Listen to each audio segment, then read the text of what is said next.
Hi, everyone, and welcome to another episode of the ISO Play. I am your host, KB. And at the ISO Play, we focus on facts, not favorites. And per usual, we have four segments that we're going to cover today: Fix It or Forget It, the Mismatch of the Week, the Flagrant Take, and always my favorite, the Wild Card. So let's jump into this episode right now. The first topic or segment that we want to cover for Fix It or Forget It is the WNBA app. And if the app needs to be fixed and have some upgrades for its serving and its service and streaming experience. All right, so the WNBA has a league pass similar to the NBA. Now, for the last 2 years, have purchased this. It was $34, $35 for this. I think it's $34.99 for this. I should be able to see all the games across the league, no matter where it's played, things like that. And unfortunately, there's been some frustrations from fans like myself when it comes to the app. And some of those frustrations come from blackouts. There's a lot of people that talk about blackouts. So, for example, I live in Atlanta. So, anytime the Atlanta Dream play, I don't see it on the app. Now, it will show on the app, but it will say it's available on Peachtree TV, for example, or Ion or something like that. So, I actually cannot see it on the app. Same thing if you're in a different market. I've seen people in some of the WNBA groups that say, hey, I'm in Chicago, for example. I can never see the sky on the app. And that's why, because of these blackouts and whatnot, some people have issues with logging on, can't log on, password not working, so on and so forth, technical issues going on. You're not really sure when the games are on, the schedule as far as in the app and things like that. The user face, the interface for that can be hard to navigate from some fans as well.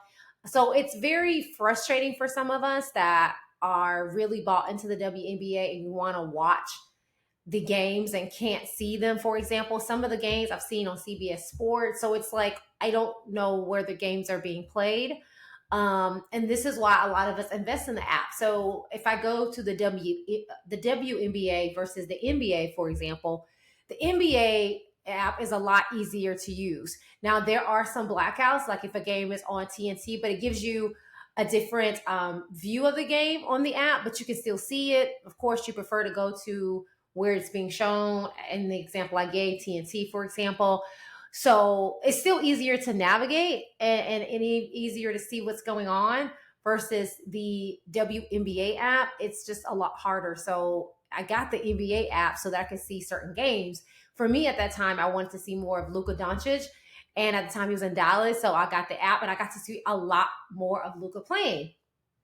If I go to the women's side, there's so many teams that I want to see or so many players I want to see. But again, if it's a blackout or I don't personally have Peachtree TV, so I can't see some of the dream games. I don't see a lot of the dream games. I don't have Ion TV, so I can't see some of the games that they play. So it's very frustrating for me because I literally, unless I go to the game, which of course I want to experience some of the games, but I'm about a good hour and a half.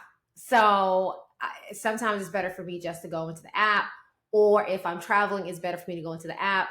Now, also, if you think about some of the teams that they're about to add, so you had Cleveland's getting a team, Detroit's getting a team, Philadelphia's getting a team. Now, how would that work with these new teams coming on as well? And those fans, and how do we fix this problem before we add new teams to this? Is a really good idea. Is like, how do we make sure that the app and the streaming services are a little bit more user friendly for your particular fans that are watching this? And again, if we talk about the league pass and local blackouts, that's really hard. And I gave an example, of course, me being in Atlanta, and then I've seen people talk about the sky, for example, and so on and so forth. It's very frustrating because, yeah, we can go to the game, but sometimes you can't make the game and you literally cannot see your hometown team. That is extremely frustrating. Now, that does happen in other sports as well. For example, if I want to watch the Falcons and they're on a local station, sometimes that's hard. But if it's on Fox, I can go to the Fox app. Like I can literally watch it on the Fox app though, right? So I can still watch it. Even if I have the NFL Sunday Pass, I still can watch it on a different app. So it just makes it a little bit more frustrating, and harder for some of us to watch some of these games as well. So again, some of the playback is a little harder as well. Even the archive games, sometimes they're harder to find on the app. So it's just not the most user friendly. And hopefully they'll have some tech people come in there, some tech support to help with that to make it a little bit easier. You don't see a lot of player highlights. I would like to see on the app more maybe docu-series, more like I just said, player highlights. I would like to see some of that. I would just see the apps have a little bit more life to it, a little bit more on it. Right now, it's just like if I go onto it, it may have these are the games coming up. And then you can see some of the archive games, but it's just really not the most user friendly. And again, I would like to see more content on the app for those that like the WNBA. Like it'd be nice to have a section where you're maybe chronicling some of the old teams. For example, we can do a series on the Houston Comets. I mean, that would be great to sit on the app, right? Like some of their old footage. Especially, okay, here's another idea. You have 3 teams that are about to come back. Well, 2 of them are coming back. One is a new team.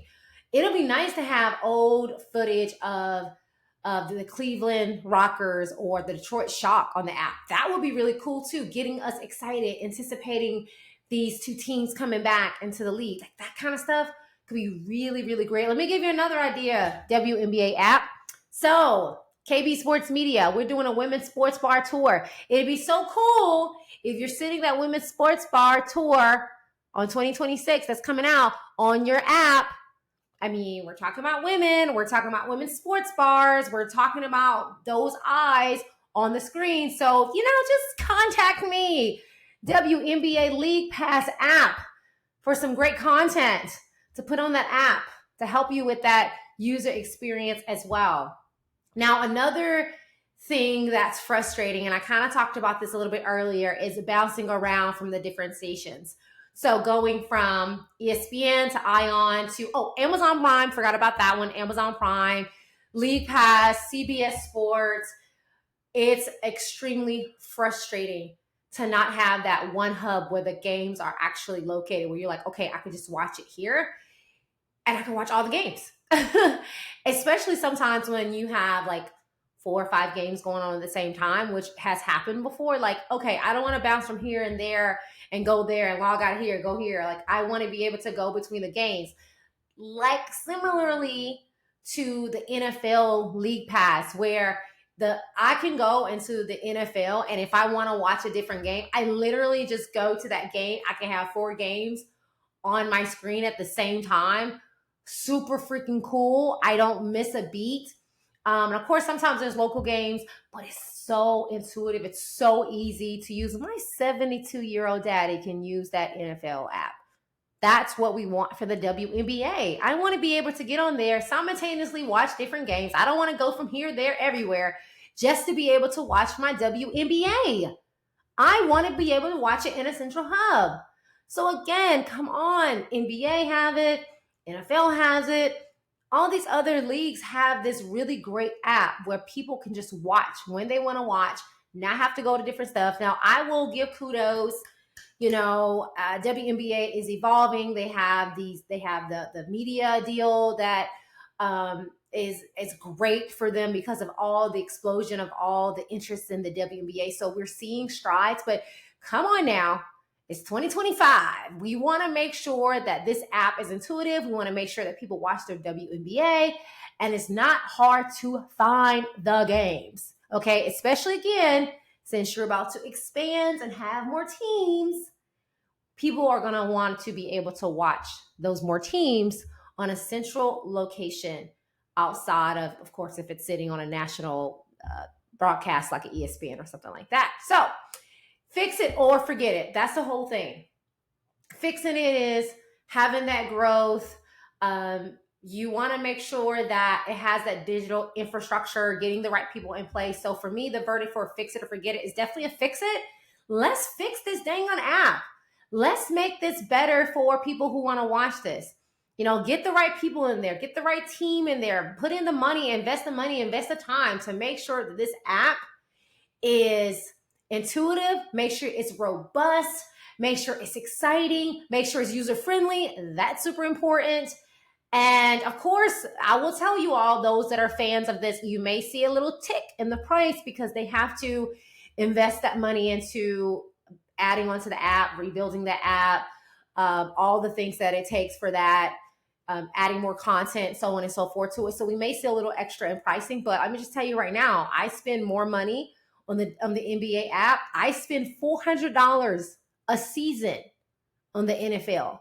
So trust you me, I can't speak for all of the WNBA fans out there, but for me, I am willing to spend a little extra money in order to have a better user experience to watch these games. I'm willing to spend more money to be able to have a central hub to watch these games. And I'm pretty sure, again, I can't speak for all WNBA fans, but there are a lot of us out there who are paying for Hulu and Netflix and all these other things that we're paying for. I think we can invest a little extra money to be able to watch the WNBA. So, add a couple $10 to me, add $20 to me. I'm paying way more for other apps to watch other games and other leagues. All right. So enough about the WNBA and the apps. I think they heard me loud and clear when I said upgrade that app. Okay. Now let's talk about the mismatch of the week. So I love track and field. I'm so excited to talk about this topic. So I want to talk about Sydney McLaughlin-Levrone and her quest to now do the open 400 meters. She is the best when it comes to 400 meter hurdles. Right now, there's no one that can beat her, that has beat her in so many years. Of course, we have Finke Bol out in the Netherlands that has kind of sort of challenged her, but I mean, Sydney is still the GOAT in that, and it just can't be beat. Now, the mismatch is now she's doing the open 400. And all eyes are on her. Can she break the American record? Is she the best in the world? However, there are other 400 meter runners that are actually leading when it comes to 400 meters, the 400 meters open right now. And so that's the mismatch, is that I love Sid. I love that she's getting all this attention, but we want to make sure that we're also giving the shining attention to people that are actually like in the lead right now for the open 400 for 2025. So she's very decorated. Sydney is. She's finally, in my opinion, finally getting her flowers and the shine that she deserves. She's getting a lot more Sportswoman of the Year, Sports Person of the Year, all these accolades that, quite frankly, she deserved years ago. But I'm glad to finally see this happening right now. But as it comes down to the 400 meters, she's not quite dominating that yet.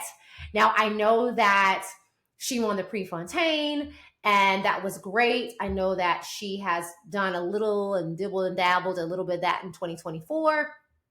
But that race still belongs to other people. And so when she did the Prefontaine, she did that in 49:43. And she was able to beat other stars like Whitaker and Butler in that particular race. Now, those two have had faster times this year. Head to head, though, Sydney beat them in the Prefontaine. So if we want to talk about those two, she's already beat them. Sid talked about being disappointed. She wanted to do better in the 400 meters at Prefontaine. Of course, she won. She did great, but Sid is very focused. She has a goal in mind. She has great coaching. She has a great support system in her husband and her family, and she always is determined. So I can understand her being disappointed, wanting to do better, even though she had the win. But let's talk about the bigger picture. Let's talk about the world and the 400 meters. So a lot of people don't watch track and field, don't follow track and field the way some of us who are big fans of it do. And if you don't follow it a lot, or you only follow it during the Olympics, you probably have no idea what's going on. You have no idea about these different races that are people doing. And so you're just like, I don't know. So I'm here to inform you and educate you on 400 meters and where Sydney ranks right now in 2025. So her time as of now, as of July, 9th, this is what we're looking at. So right now, the number one time in the world belongs to Nasser, and she has a 48.67. That is the number one time in the world, flat out. Number one time, right? Nobody's beat her in that time this year. Then we have Paulina. Now, everyone knows Paulina from the Dominican Republic. She is a legend in this, gold medalist. I'm highly decorated in this particular event.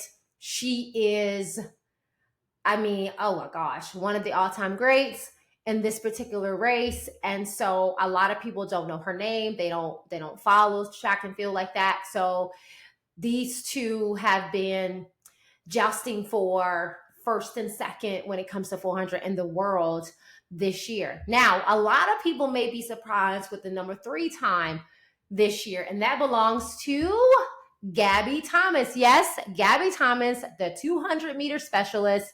That Gabby Thomas has the 3rd fastest time this year in the 400.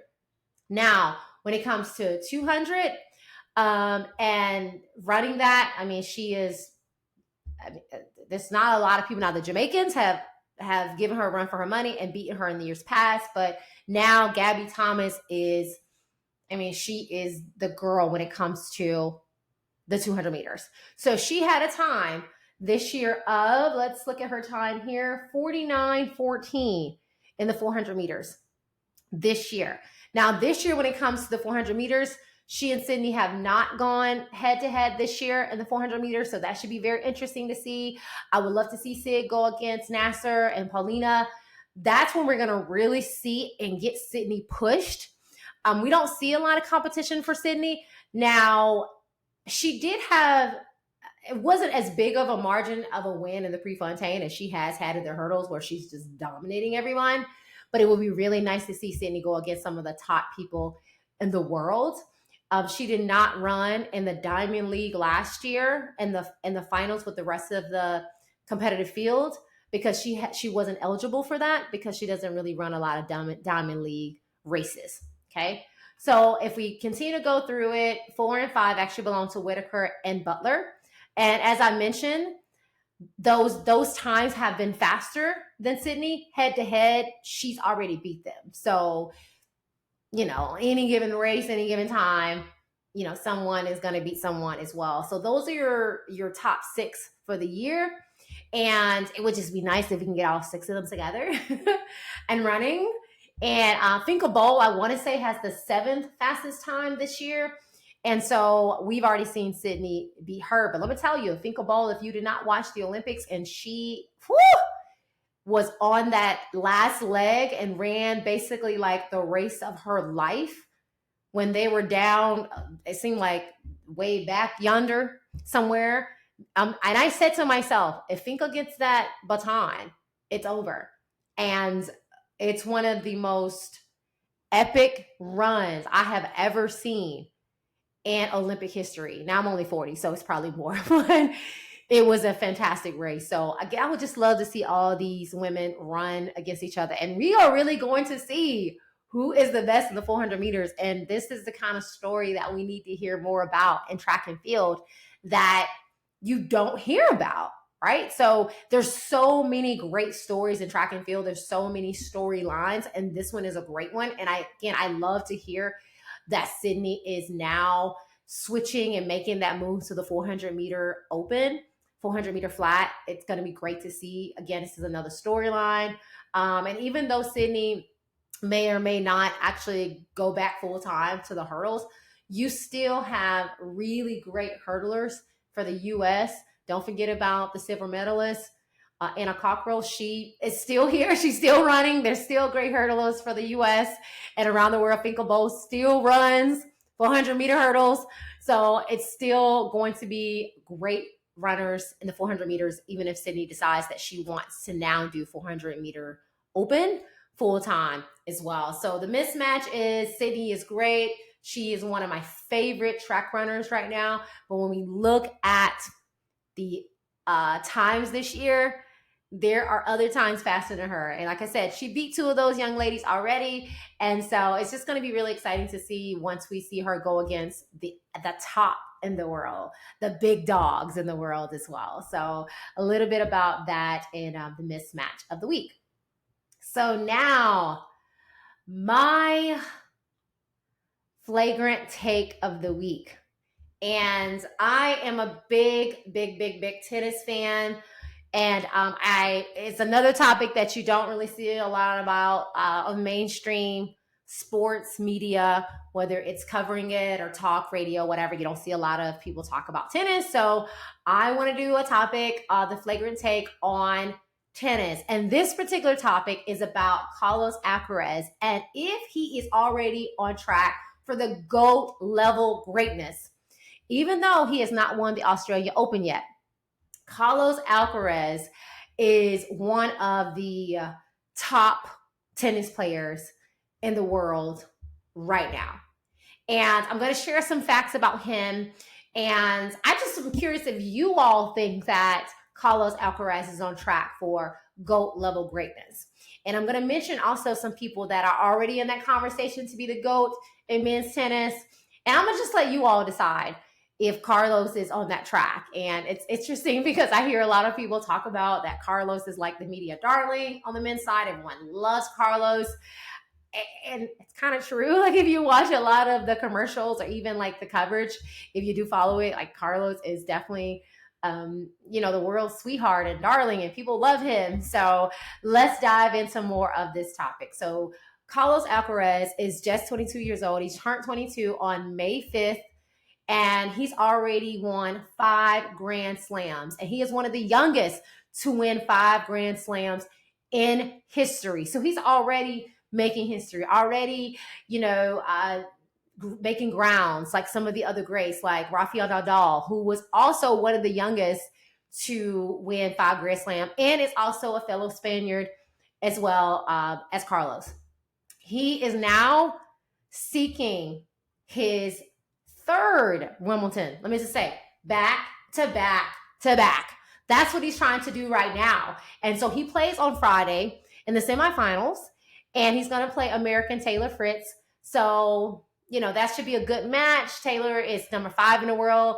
Carlos is number 2. So if you want some good tennis, please go watch that. The other semifinals is going to be Zinner versus Novak Djokovic. That should also be a really good match too. So 4 top players, it should be great. So more about Carlos.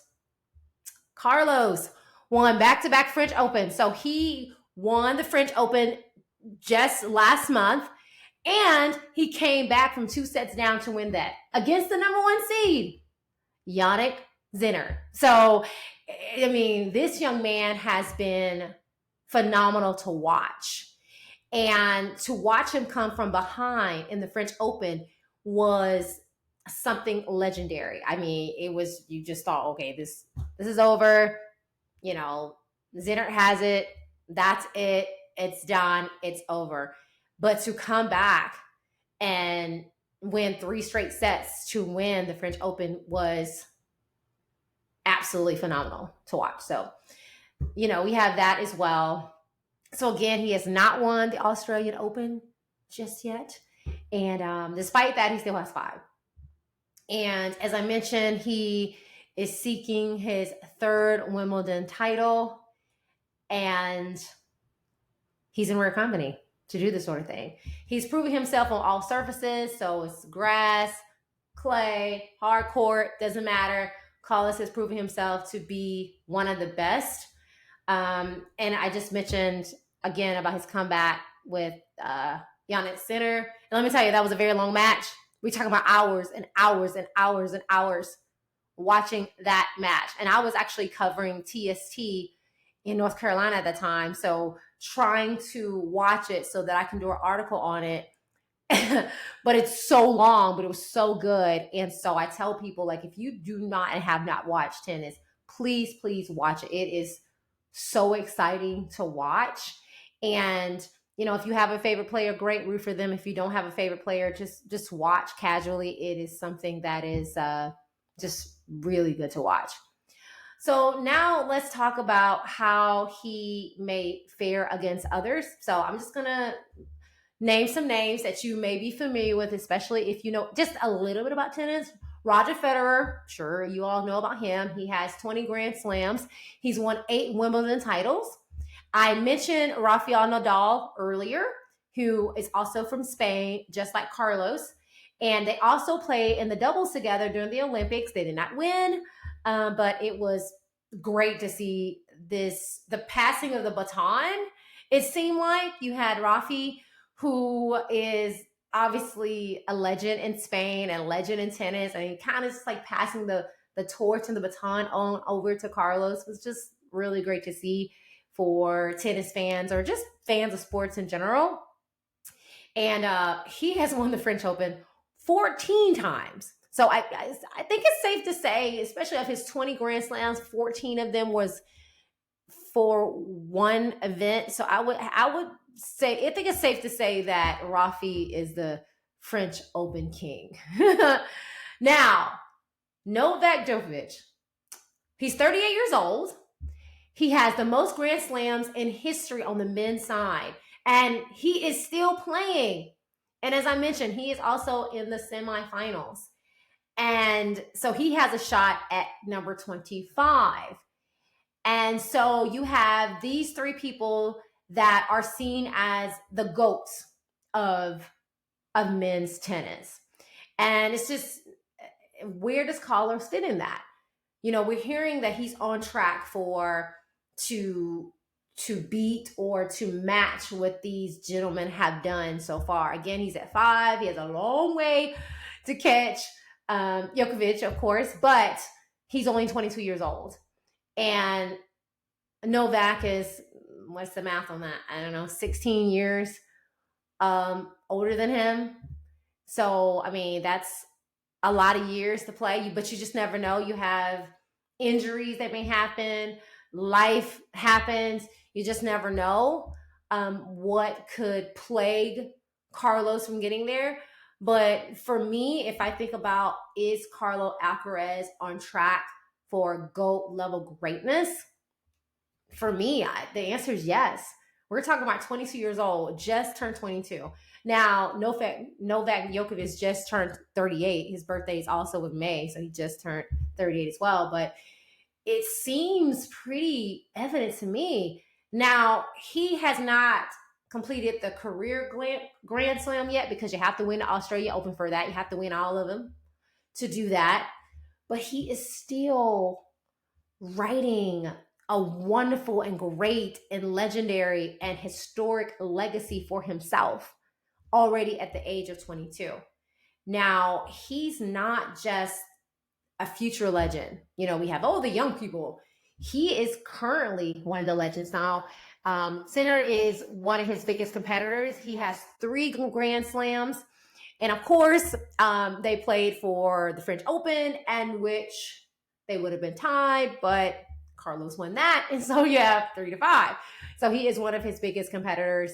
And so I think it's going to be great to see all of these young players. You also have Shelton and Tiafoe here in the United States. So they're right up there as well, playing great. So I think that the future of tennis, or the current state of tennis, is great. And I don't think that, we have anything to worry about. And of course, losing people like Nadal and Federer was sad to see.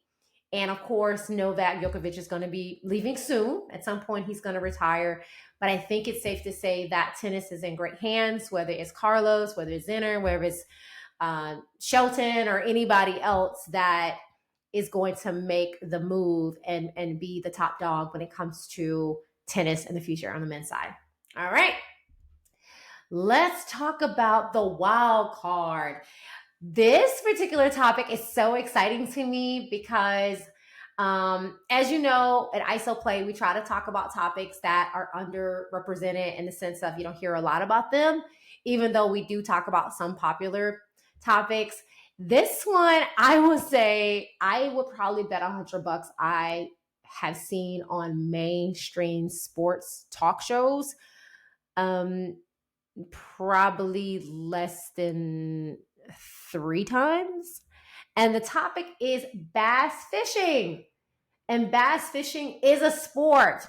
The reason why I wanted to talk about this topic is I'm actually going to be covering bass fishing this weekend. In fact, I'm going down to my hometown of Valdosta, Georgia, going on down to the Florida line, and I'm going to be covering me some bass fishing. So I want to give a shout out to my high school homie, Brandon, for inviting me to come out and cover this sport. He saw what I was doing, and I always talk about I want to cover underrepresented sports, sports that you don't see a lot on television, sports that aren't covered a lot. And bass fishing is one of them. And a lot of people don't know this is $1 billion sports industry. It's that big in the US. And it's just not talked about and seen like other sports, but it too is a huge industry. And so what I was able to do from Brandon is learn a little bit about bass fishing. Now I've been fishing, just going down to Lake Alatoona somewhere or somewhere in South Georgia and just, going and fishing with the family and friends or whatever. I've done that. But when he talked to me about it and talked to me about what it's really about, you start to think, well, you know what, this really is a sport. It really is competitive and things like that. And he was telling me, you get up really early, especially this time of year. It's like 90 something degrees in Georgia, and Florida is right up there as well. And making sure that the temperature is right and making sure you get the right rod and bait and reel. Now, Brandon tells me in their particular tournament, you can't have artificial bait. It has to be real, it has to be live bait. That's what it has to be, right? So you got to find that out too. Your boat, what type of boat are you going to have? He talked to me about that. The fishing license that you have to have.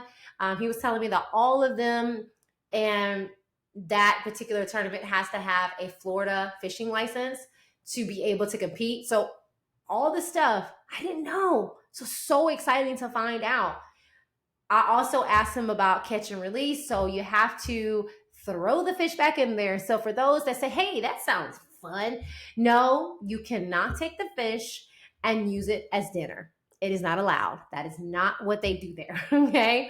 It is not allowed in bass fishing as a sport either. Okay. So you're out there for hours in your boat catching things. So I don't know if I'll be on a boat this weekend. I'm hoping I can, but I don't want to distract people. And I also don't know how to swim. So if I do, I'm going to need a life vest because I literally cannot swim. And I have a pool in my backyard. That's a whole different subject for another day.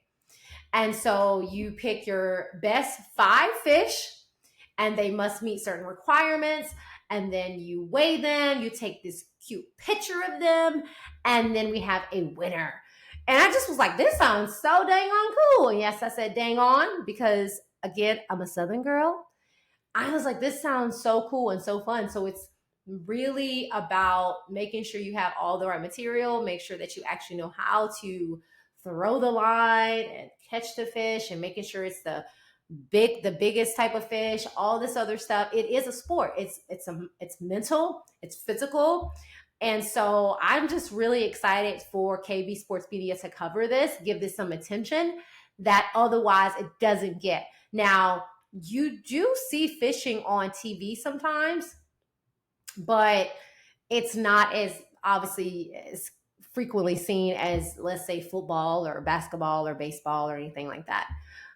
So there are a lot of major circuits too. You have Bass Master Elite Series, you have Major League Fishing, just for example. So there are leagues for this as well, major circuits for bass fishing. So if you're someone that's excited about that, maybe you're like, I want to try it out. There are a lot of leagues and circuits, but there also may be something in your hometown area that you can join. Just to fill it out. I always tell people to try out anything. I've encouraged people to try tennis and CrossFit and bass fishing. And that's what I'm doing. I'm like, let me go and experience these sports. And so that I can cover them, but also so that I can share them with people who otherwise may not have access to them or never thought about trying them at all. And then you also see some events pay hundreds, thousands of dollars. Even the one that I'm covering, they're paying money. So there's still, whether you doing it for fun and you just want to do it on the weekends, even your local fishing club or team or circuit can still pay some money on the weekend. And of course, if you're in the bigger leagues and the bigger circuit, they will pay more money to you. There's also brand deals you can get, like Yeti. It's actually Yeti, Mike too. But there's so many brand deals that you can get if you're interested in bass fishing as well. So just like you see brand deals for people that play the major sports, you can also get brand deals as it relates to bass fishing as well. So many opportunities for that.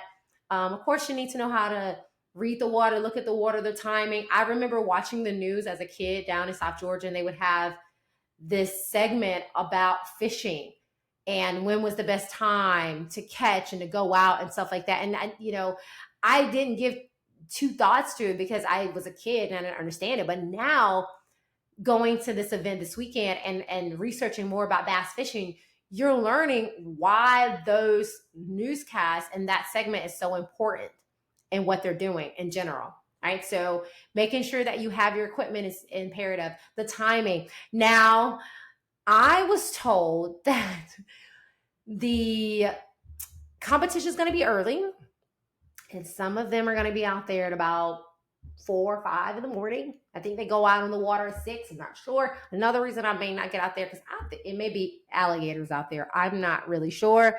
But again, remember, I can't swim. But I will be out there covering it in the wee hours of the morning with my camera and my lights, because I want you all to get the feel of what it's actually like to go bass fishing and things like that. There's also opportunities in different high schools and potential scholarships. I actually was asking Brandon about some of the fishing opportunities at our high school, and are some of the kids from our high school playing in his club. As a matter of fact, we have football coaches, ADs, and things like that participating in this particular tournament this weekend. So even if you like another sport or you enjoy another sport, come and enjoy some bass fishing on the weekend and just try it out and see if you like it. Now, I do want to talk about some stations that may show bass fishing in case you're interested in seeing it. You can try the Outdoor Channel, FS1, YouTube. They are big for showing bass fishing competitions and whatnot. Of course, KB Sports Media is going to be doing that this weekend. Who knows? That may lead to more opportunities for us to cover bass fishing as well. You have people that have a huge following on social media because, again, this is something that's a lot more popular than people think as well. So I just want to end this by saying there are so many great sports out there that you can check out or try that maybe you didn't think about. And if you are a kid that is thinking, maybe I'm not good at basketball, maybe I'm not good at football, there are other sports to try. You can try bass fishing. You can try bowling. You can try other things to see what you may be great at. And so I just want to encourage you all that there's other fun things out there to do.